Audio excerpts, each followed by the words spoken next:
In 2014, I moved to Canada with big dreams and SAP background.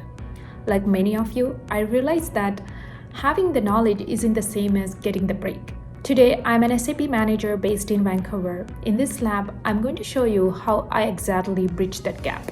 When I first arrived, I had to learn the Canadian way of the SAP industry.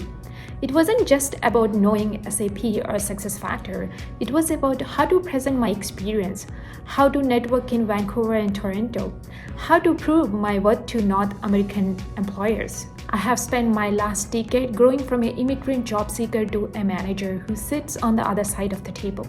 Right now, I see so many talented people going through the same struggle what I have faced in 2014. The SAP Career Lab is my way of giving back. I want to mentor you to get that big break.